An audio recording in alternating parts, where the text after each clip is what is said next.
Hello everyone, कैसे हैं आप लोग। आज हम टॉपिक शुरू करने जा रहे हैं टेंथ की टॉपिक। पहली बार हम इस चैनल पर टेंथ क्लास का सबसे पहला मैंने लेक्चर उठाया हुआ है और सबसे फर्स्ट लेसन का मैंने उठाया हुआ है लेसन, ताकि कोई प्रॉब्लम हो एक सीरियल वाइज एक क्रम वाइज हम लोग चलते रहेंगे, जो भी कुछ चीजें होंगी इसकी। तो आज मैंने सबसे पहले लेसन का टेंथ के एनसीईआरटी बेस से अगर हम देख रहे हैं तो रियल नंबर्स के लेसन का एक हमारा टॉपिक है, जैसा कि आपको दिख रहा होगा बोर्ड पे, Euclid's division lemma. Euclid's division lemma ये सबसे पहला टॉपिक है टेंथ क्लास के लिए और इम्पोर्टेंट भी है। ये पूछ चुका है, इसका स्टेटमेंट भी पूछा जा चुका है कई बार, तो ये बहुत इंपॉर्टेंट है हम लोगों के लिए जानना यूक्लिड्स डिवीजन लेमा। तो हम इसके लिए चलते हैं। सबसे पहले तो हमें यही जानना पड़ेगा कि लेमा क्या होता है। सबसे पहले तो हमें यही जानना है कि लेमा क्या होता है। हम लोग पढ़ लेते हैं हाँ यूक्लिड्स डिवीजन लेमा। डिवीजन का मतलब तो ये हम जानते हैं कि हाँ भाग की कोई विधि है, कोई भाग का कोई तरीका है, यूक्लिड्स द्वारा दिया गया होगा। ये कोई साइंटिस्ट है यूक्लिड्स जिनके द्वारा ये भाग का कोई तरीका दिया गया होगा, लेमा। ठीक है, उससे हम लोग जानते हैं कि पहले लेमा क्या होती है। तो लेमा के बारे में हम लोग देखते हैं कि मैंने लेमा जैसे यहाँ पे लिख दिया है कि लेमा क्या होता है। यह एक प्रूवन स्टेटमेंट होता है। लेमा कोई अलग चीज नहीं, एक प्रूवन स्टेटमेंट होती है। इसके हेल्प से हम लोग किसी अदर स्टेटमेंट को प्रूव करते हैं। तो लेमा के बारे में हम लोग जैसे लिखा गया है तो हम पढ़ लेते हैं। It is a proven statement used for proving another statement. It is a proven statement used for proving another statement. ये प्रूव हो चुका स्टेटमेंट होता है, इसका यूज करके हम किसी अलग अदर स्टेटमेंट को प्रूव करते हैं। तो ये लेमा के बारे में हमारा हो गया। इसके बाद एक टर्म और आएगा आगे चल करके, एल्गोरिथम। एल्गोरिथम क्या होता है? एल्गोरिथम होता कुछ नहीं है, एल्गोरिथम इसका नाम रख दिया गया, खाली एक डराने का ये एक नाम है इसका, कोई इसका विशेष कोई मुद्दा नहीं है। एल्गोरिथम का मतलब यही होता है कि स्टेप वाइज किसी चीज का एक स्टेप वाइज जो सोल्यूशन होता है। फर्स्ट स्टेप ये लिखेंगे, सेकंड स्टेप लिखेंगे, थर्ड स्टेप लिखेंगे। जैसे कि हम लोग जानते हैं कि हमारे सीबीएसई बोर्ड के पैटर्न के हिसाब से वहां पे जो मार्किंग स्कीम होती है वो स्टेप वाइज मार्किंग होती है। तो एक एल्गोरिथम बना के हमें फॉलो करना पड़ता है उसको। एक एल्गोरिथम के वाइज अगर हम चलेंगे तभी हमारी सारी चीजें स्टेप वाइज होंगी और उसको उसी पे नंबर मिलेगा। तो हम लोग एल्गोरिथम को देखते हैं। तो एल्गोरिथम में क्या होता है, एक सीरीज है, एक सीरीज होती है वेल डिफाइंड स्टेप्स की। वेल डिफाइंड स्टेप्स होती है, इसको अगर पढ़ते हैं तो an algorithm is a series of well defined steps which gives a method for solving other types of problem. एक जो कि तरीका बताता है कि अदर टाइप्स ऑफ प्रॉब्लम जो है, अदर टाइप्स ऑफ प्रॉब्लम में सॉल्व करने हैं, उसको किस स्टेप से हम सॉल्व करेंगे, पहला स्टेप क्या लिखेंगे। क्योंकि मेनली बच्चों की प्रॉब्लम होती है कि वो सोचते हैं कि पहला स्टेप हम शुरू कहां से करें, क्या लिखें फर्स्ट स्टेप। ये बहुत ज्यादा प्रॉब्लम आती है कि हम स्टेप मार्किंग चाहिए। बहुत लोगों को ये होता है, उनको तो आता सब कुछ है बट वो सोचते हैं तो लिखा कैसे जाए इसको। मैंने बहुत ज्यादा बच्चों को तो ये देखा है, वो डायरेक्ट आंसर लिख देते हैं, उनके नंबर कटे हुए एग्जाम में तो डायरेक्ट आंसर ही लिख देते हैं, तो वो सोचते नहीं है तो कैसे स्टेप लिखा जाए। तो उसको ही एल्गोरिथम कहते हैं कि स्टेप होता है, एक स्टेप डिफाइन किया जाता है, उसको स्टेप वाइज हमें लिखना है और कैसे हमें नंबर ऑब्टेन करने हैं पेपर में। तो एक एल्गोरिथम में क्या होता है, एक स्टेप हो गया। इस एल्गोरिथम और ये लेमा के ऊपर ही ये हमारा यूक्लिड्स डिवीजन लेमा बेस्ड है। तो अभी हम यूक्लिड्स डिवीजन लेमा के बारे में बताते हैं। यूक्लिड्स डिवीजन लेमा क्या कहती है? यूक्लिड्स डिवीजन लेमा कहती है for any two given positive integers, किसी भी दो धनात्मक जो पूर्णांक दिए गए हैं, जो कोई भी जो धनात्मक पूर्णांक दिए गए हैं, इंटीजर्स हैं उन, जैसे कि मान लेते हैं कोई ए और बी है, वो there exist unique whole number, एक वहां पर एक यूनिक होल नंबर एग्जिस्ट करता है। होल नंबर मीन्स होती है पूर्ण संख्या। पूर्ण संख्या होल नंबर, यहाँ का जो है ये होल नंबर ही एक विशेष मतलब है अपने आप में, वो है कि होल नंबर ही आता है। क्योंकि जब भी हम डिवीजन करेंगे तो कोई भी नंबर हमारा डेसिमल के अंदर नहीं आएगा। अभी आगे इसको हम डिस्कस करेंगे कि होल नंबर का मतलब क्या है हमारा। कोई भी हम नंबर डिवीजन करेंगे तो होल नंबर के टर्म में आएगा। उस होल नंबर जो आते हैं हमारे, एक बचता है क्यू, एक होता है आर। अभी इसके बाद इसको हम डिफाइन करते हैं बहुत अच्छे से, क्यू और आर क्या होते हैं। तो हमारा अभी ये समझने का मतलब है कि यूक्लिड्स डिवीजन लेमा क्या होता है। तो दिया गया for any two given positive integers such that a and b there exist unique whole number q and r such that a is equal to bq plus r. a is equal to bq plus r. तो ठीक है, हम अब इसको explain करते हैं। ये पूरी चीज हमारी क्या है, a is equal to bq plus r, ये कंडीशन थी। a is equal to bq plus r। R हमारा जो है ये भी एक रखा जाता है, इसका जो एक रेंज होती है वो लाई करता है, ये बी से छोटा होगा और 0 से बड़ा या 0 के बराबर होगा। r हमारा जो r का रेंज है ये हमेशा b से छोटा होगा, 0 के बराबर या 0 से बड़ा होगा। तो अब इसको समझते हैं। अभी तो हम लोग एक थ्योरम के वाइज समझ रहे हैं तो थोड़ा कम समझ में आ रहा है। अब इसको एक अगर किसी न्यूमेरिकल वाइज समझते हैं तो ज्यादा अच्छे से समझ में आता है। जैसे मैं एक इजीली एग्जांपल ले लेता हूं कि दो नंबर है हमारे पास, a इज इक्वल टू मान लेते हैं कि 117 है और b इज इक्वल टू 14। हमारे पास ये दो नंबर आ गए हैं, a is equal to 117, b is equal to 14। अब इन दोनों नंबरों से हमारा q और r कैसे निकलता है इस बात को हम देखते हैं। हमारा जो यहां पर a होता है, a को हम लोग बोलते हैं डिविडेंड। एक ही चीज जान लेते हैं, a को हम लोग बोलते हैं डिविडेंड, b को बोलते हैं डिवाइजर और q को बोलते हैं कोशेंट।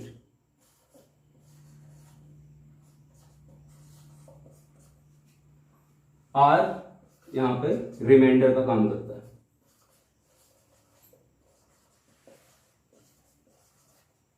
अब इस चीज को हम देख लेते हैं। इसी चीज को अगर हम ऐसे यहां पर सारी वैल्यू पुट अप कर दें तो हमारा एक इक्वेशन नया जो बन जाता है वो होता है dividend is equal to divisor into quotient plus reminder.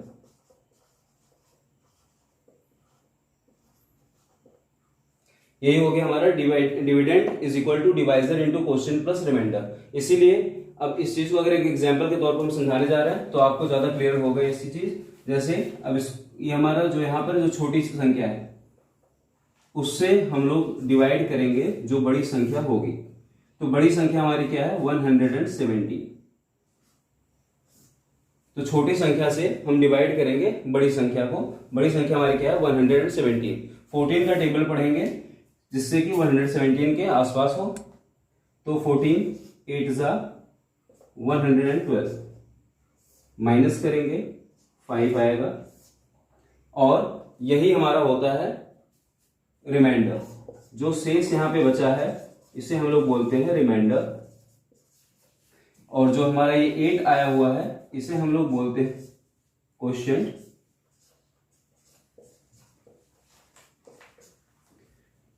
और ए जो इसके अंदर जो लिखा हुआ है b 117 इसको बोलते हैं डिविडेंड और ये हमारा हो गया डिवाइजर। तो इसको एक तौर पर जब हम लिखेंगे आगे जाकर के तो कैसे लिखेंगे 117 इज इक्वल टू मीन्स हमारा ये जो है dividend is equal to divisor क्या है 14 इनटू कोशेंट क्या है हमारा 8 प्लस रिमाइंडर हमारा क्या है 5। यही चीज हमारी हो गई है। इसको हम लोग बोल देते हैं a इज इक्वल टू ये हमारा जो है b इनटू कोशेंट जो है इसको q प्लस रिमाइंडर जो है इसको बोलते हैं r। तो यही हमारा होता है a is equal to B Q plus r और r हमारा हमेशा 0 से बड़ा होगा और हमेशा ये b से छोटा ही होगा, क्योंकि अगर b के बराबर आ जाएगा तो एक बार और चला जाएगा डिवाइड हो जाएगा और जब b से छोटा रहेगा तो इसका मतलब है को डिवाइड होगा कुछ ना कुछ रिमाइंडर बचेगा ही बचेगा, या तो रिमाइंडर नहीं बचेगा तो b के बराबर आ जाएगा एकदम। अगर b के इक्वल हो गया तो एक बार और डिवाइड हो जाएगा तो रिमाइंडर 0 हो जाता है अपने आप। तो इसीलिए डिपेंड करता है b पर कि हमारा अगर b आ रहा है मतलब b के बराबर हो गया r तो इसका मतलब एक बार ये और चला जाएगा। जो यहाँ पर 8 है वो 9 टाइम्स जाता और यहाँ पर रिमाइंडर हमारा 0 आ जाता। एटलीस्ट हमारा जो है ये रिमाइंडर 0 होगा या तो 0 से बड़ा होगा लेकिन हमेशा b से छोटा ही होगा। ये हमें इसमें बताने वाले थे। अभी आगे आपको और एक्सप्लेन करते हैं। अब हम यूक्लिड्स डिवीजन एल्गोरिथम के बारे में बात करने जा रहे हैं। लेमा मैंने बता दिया। लेमा क्या था? लेमा था a is equal to B Q plus R. Lemma एक क्या है प्रूवन स्टेटमेंट था, उसके आधार पे हमें काम करना होता है। तो अब हमें प्रूव करना होता है अलग अलग चीजों को। अब हम इस टाइम पढ़ने जा रहे हैं एल्गोरिथम, यूक्लिड्स की एल्गोरिथम जो है डिवीजन की। तो एल्गोरिथम का मतलब क्या होता है? एल्गोरिथम का मतलब जैसे मैं बता चुका हूं पहले कि स्टेप वाइज जो है डिटेल्ड जो दी जाती है, डिटेल्ड सॉल्यूशन जो किया जाता है उसको बोलते हैं एल्गोरिथम। तो इसमें इनके एल्गोरिथम का जो मेन पर्पस था वो था to find HCF, to find HCF। अब ये कैसे HCF फाइंड करना है, कैसे फाइंड करना है, इनके इस लेमा की मदद से, जो इनकी लेमा थी A is equal to BQ plus R, इस हिसाब से। इसमें हमेशा क्या होता था, जैसे हमने दो नंबर ले लिया था A और B, तो इसमें हमारा एक कंडीशन होना चाहिए, सेटिस्फाई करना चाहिए, A हमारा B से बड़ा होना ही चाहिए। कोई भी नंबर जो बड़ा होगा उसको हम लोग मान लेंगे A, जो छोटा होगा उसको मान लेंगे B, यही चीज होगी। तो A is equal to BQ plus R, ये हमारा हुआ लेमा, और इस लेमा के हिसाब से हम लोग करने जा रहे हैं इनके एल्गोरिथम को, इनके प्रूफ करने जा रहे हैं। जैसे कि मैंने अगर पहली बार में किया और हमारा रिमाइंडर 0 आ गया, मैंने पहली बार इसका डिवीजन किया और हमारा रिमाइंडर 0 आ गया, तो उस टाइम जो नंबर होता है A और B में हमारा HCF ऑलवेज जो होगा, हमेशा जो HCF होगा, HCF इज B, HCF हमेशा B होगा यदि हमारा रिमाइंडर 0 आ जाता है A और B में। जैसे एग्जाम्पल के लिए अगर हम बता दें कि हमने दो नंबर ले लिए, एक ले लिया 4, एक ले लिया 2, तो मैंने 2 से डिवाइड किया 4 को, 2 2 जा 4, रिमाइंडर 0 आ गया। रिमाइंडर 0 का मतलब ये हो गया कि हमारा जो यही है 2, यही हमारा क्या हो जाएगा, इसका HCF। तो HCF is 2 in the case of 4, 2, और HCF is 2 in the case of 8, 2। कोई भी ऐसा नंबर जिससे केवल डिवीजन हो जाए पूरी तरह से और रिमाइंडर 0 आ जाए, तो वही हमारा नंबर, जो B वाला नंबर होगा, जो छोटा वाला नंबर होता है, वही हमारा HCF हो जाता है किसी भी HCF फाइंड करने वाले नंबर्स में। तो अब हम लोग इसको एक प्रूफ करते हैं। अगर हमारा R इक्वल टू 0 आया तब तो ये केस था, यदि हमारा R इक्वल टू 0 नहीं आया तो क्या होगा, तो स्टेप हमारा आगे बढ़ेगा। स्टेप फर्स्ट में हम लोगों का यही है, स्टेप फर्स्ट हम लोग यही चेक करेंगे कि क्या R इक्वल टू 0 आया कि नहीं। अगर R 0 आया तो ठीक, HCF वहीं फाइंड हो जाएगा। या अगर R 0 नहीं आया तो हम लोग आगे स्टेप चालू करेंगे, स्टेप कंटिन्यूस करेंगे, तो स्टेप सेकंड शुरू हो जाएगा। स्टेप सेकंड के लिए अब क्या होगा, स्टेप सेकंड के लिए हमारा जो है ये B, जो ये B होता है, अब ये B है, ये A का काम करेगा, और R जो है ये B का काम करेगा। हमारा जो B है ये A का काम करेगा और R जो है ये B का काम करेगा। तो ऐसे ही हमारा कंटिन्यू ये चलता जाएगा जब तक कि हमारा रिमाइंडर 0 नहीं आ जाता। जहां हमारा रिमाइंडर 0 आएगा वही हमें HCF मिल जाएगा। तो हम बताने जा रहे हैं, एक एग्जाम्पल लेते हैं, उससे समझाएंगे तो आपको ज्यादा बेहतर समझ में आएगा। तो इसके ऊपर हम एक अब क्वेश्चन लेने जा रहे हैं। एक सेकंड,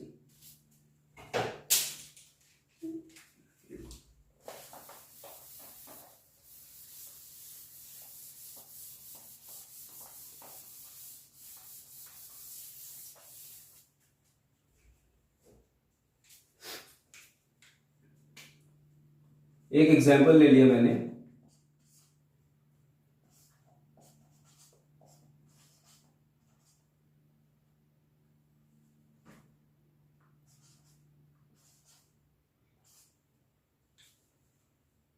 $512 और 48, 512 एंड 48, मैंने एक एग्जाम्पल ले लिया इसके लिए, उसको समझाने जा रहे हैं। इसमें जो है सबसे पहले तो हम ये चेक करेंगे हमारा A कौन सा है, B कौन सा है। तो हम लोग जानते हैं कि A always greater than B होता है, तो यहाँ पर A हमारा होगा 512, B हमारा होगा 48। अब हम लोग क्या करेंगे इस केस में, अब एल्गोरिथम जो हमारा जो लेमा होती है, लेमा क्या करती है, A is equal to BQ plus R, means हमें डिवीजन करना पड़ेगा, डिवीजन करना पड़ेगा। तो डिवीजन करते हैं 48 से, करते हैं 512 का। 48 1 जा पहले ले गया, 48 आया, माइनस किया, 3 आ गया, कैरी 2 0। अब 32 हमारा यहाँ पे क्या हो गया, पहले मैंने देखा कि रिमाइंडर हमारे क्या है 32 आया है, मैंने B से दिया, A को डिवीजन के B से A को डिवीजन किया और हमारा रिमाइंडर आया 32। तो जब मैंने बोला था पहले कि जब तक हमारा रिमाइंडर 0 ना आ जाए तब तक हम लोग डिवीजन करते रहेंगे, जब तक हमारा रिमाइंडर 0 ना आ जाए तब तक हम लोग डिवीजन करते रहेंगे। तो तो अभी हम लोग हैं कि हमारा रिमाइंडर क्या आया है, 32 आया है। तो अब इसको हम लोग आगे बढ़ाते हैं। 32 आ गया रिमाइंडर। तो मैंने बोला था कि जो हमारा रिमाइंडर होगा अब वो डिवाइजर का काम करेगा, और जो हमारा पहले डिवाइजर था वो अब डिविडेंड का काम करेगा। जो हमारा रिमाइंडर होगा वो डिवाइजर का काम करेगा, और जो हमारा पहले डिवाइजर था वो अब डिविडेंड का काम करेगा। तो ये चीज ध्यान रखनी है, इस चीज का खास ध्यान रखनी है कि जो हमारा रिमाइंडर होगा वही डिवाइजर का काम करेगा, और जो हमारा पहले का डिवाइजर था वो डिविडेंड का काम करेगा। तो 48 को अब डिविडेंड मान लेते हैं। तो 48 से 32 से मैंने डिवाइड किया 48 को, 1 टाइम्स 32 माइनस आ गया 16। अब सेकेंड स्टेप में मैंने देखा कि हमारा रिमाइंडर कितना आ गया, 16। ये भी क्या है, 0 के बराबर नहीं है। सेकेंड स्टेप में भी हमारा जो रिमाइंडर है कितना हुआ, 16। ये 0 के बराबर नहीं है, इसीलिए हम लोग अब अगला स्टेप बढ़ाएंगे। तो जो रिमाइंडर होगा वो हमारा डिवाइजर का काम करेगा, और जो हमारा डिवाइजर था पहले वो डिविडेंड का काम करेगा। तो हमारा रिमाइंडर कितना है, 16। ये काम करेगा 32 के लिए एज अ डिवाइजर। तो 16 से हम लोगों ने किया, तो 16 2 जा 32, 16 2 जा 32, आंसर आ गया। रिमाइंडर हमारा क्या आ गया, 0। और मैंने कहा था जहां पे रिमाइंडर 0 आ जाए वहीं पर हमारा स्टेप फिनिश हो जाता है। और रिमाइंडर जब 0 आ जाता है, जिस चीज से जो डिवाइजर होता है हमारा, जिस चीज से डिवाइड किया जाता है डिविडेंड को, वही हमारा आंसर निकल के आता है। तो सो एचसीएफ ऑफ 512 and 48 is 16। ये हमारा फाइनल आंसर आ गया है। हमारा एचसीएफ क्या है, 16 एचसीएफ है 512 एंड 48 का जो हमारा एचसीएफ निकल गया है वो कितना आया, 16। तो आज के लिए बस इतना ही है। कल से हम इस पे कुछ इसके जो एप्लीकेशंस हैं, यूक्लिड्स एल्गोरिथम की जो एप्लीकेशंस है उससे जो प्रूविंग्स होती हैं कि उनके प्रूविंग के बारे में बताएंगे। जो प्रूव करना होगा हमें 2m+1 6m+2 ये सब जो भी कंडीशंस होंगी उसको हम प्रूव करके कल हम आपको उसके मतलब कल आपको उसकी वीडियो दी जाएगी। आज के लिए बस इतना ही। Thank you. हमारे वीडियो को लाइक करें, शेयर करें और चैनल को सब्सक्राइब करें। बेल आइकन को दबाना ना भूलें, क्योंकि इससे आपको हमारे हर वीडियो की नोटिफिकेशन मिलती रहेगी।